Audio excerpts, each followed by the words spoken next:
Hello les amis, alors aujourd'hui je vais faire une vidéo sur les lieux et mes scènes de crime, enfin ou d'autres scènes aussi d'action, mais j'ai pris pour habitude quand même de me rendre sur place et c'est vrai qu'une fois qu'on est sur place, je trouve que c'est très important dans les thrillers, surtout parce que moi, bon, déjà on a l'atmosphère du lieu, on a aussi les odeurs, il y a surtout des détails qu'on ne voyait pas et qu'on n'a peut-être pas forcément idée. Donc là, par exemple, pour écrire la troisième scène de crime, il y a un prêtre qui est pendu au sommet du mont Mézenc. Le mont Mézenc qui se situe entre, chose aussi que j'ai découvert sur place, entre la Haute-Loire, il y a deux petits sommets en fait, entre la Haute-Loire et l'Ardèche.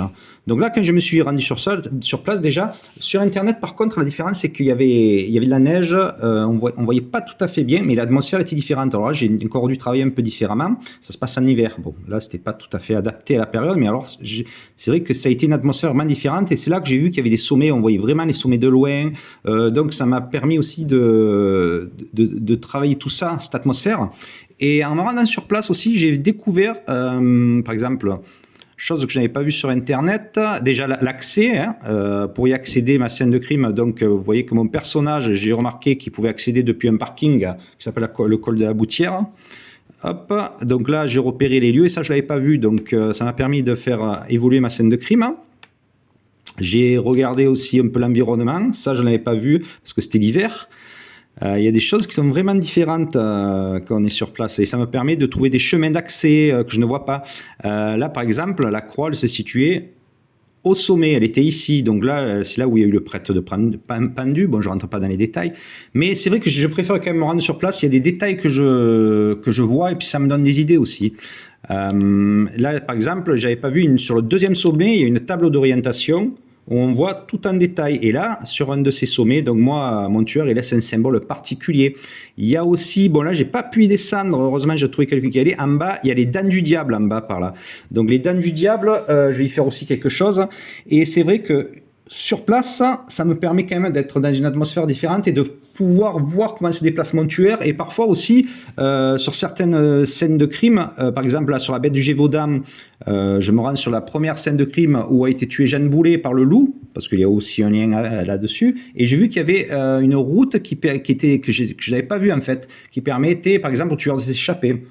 Attendez, je regarde un peu. Par exemple, en Lozère aussi, là, alors là, je sais plus, je crois que c'est en immigrant sur place, il y a un lieu qui m'a inspiré, c'est les Choisinets.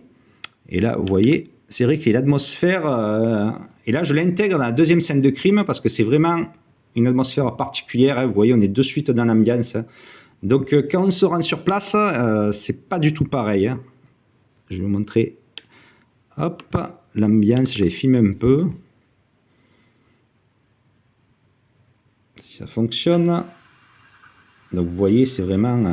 il faut y être, parce qu'on voit pas... En plus, avec Google Maps, il y a des endroits où on ne peut pas se rendre. Ça, j'y ai pas accès, je l'ai trouvé en me rendant sur place. Il y a la forêt aussi qui m'a donné une idée, c'est la forêt de Mercor. Là, vous voyez, il y a l'ambiance. Et c'est vrai que ça n'a rien à voir, quoi. De suite, on est immergé dans le... Si on passe par des photos, on voit pas tous ces détails et ça ne nous inspire pas, en fait. Donc voilà les amis, je reviendrai sur d'autres lieux qui m'ont aidé à écrire les scènes de crime, hein. Là je vous montrais, donc là tout à l'heure je vous ai montré, hop, est-ce que j'y suis, c'était à chapitre 13, vous voyez, lendemain, là par exemple Anna Agustino, il ne faut pas avoir des fautes parce que j'ai pas corrigé, il roulait en direction du Mont Mézenc, donc là on retrouve tout ce que j'ai vu sur place. Le parking La Boutière, donc, il m'a permis, j'en parle un peu plus haut, rouler jusqu'au parking perché à flanc de Montréal sur les pas du Mont Mézenc. Là, ça m'a permis de mettre le tueur, que le tueur va passer par là en fait pour monter le prêtre. Et un peu plus loin, je parle de la croix noire qui est au sommet. Ça me rend sur place que j'ai vu tous ces détails. Les dents du diable, je les ai vus aussi après, j'en avais entendu parler, mais c'est quand même sur place. Et petit à petit, je déroule toute ma scène de crime, enfin, c'est bien plus fluide et plus simple. Pour en revenir à d'autres détails, j'en parlerai dans d'autres vidéos. Par exemple, quand j'étais au Portugal, des fois, il m'arrive de visiter des lieux que je me dis, je les mets dans la tête et je les garde. Des fois, je les fais 5 ans plus tard. Par exemple, c'était à Lisbonne, au-dessus il y avait Sintra, et il y avait les jardins de Quinta de Galera, on passe dans des grottes, il y a tout un parcours ésotérique, Et je m'en suis servi 5 ans plus tard pour écrire la prophétie de la rose blanche. Donc, il y a aussi une immersion quand je pars en voyage, que je me garde en mémoire. Il y a eu, je me rappelle, c'était aussi pour la prophétie de la rose blanche, la chapelle des eaux. C'était un lieu formidable où on voyait les ossatures de prêtres qui sont dans la chapelle.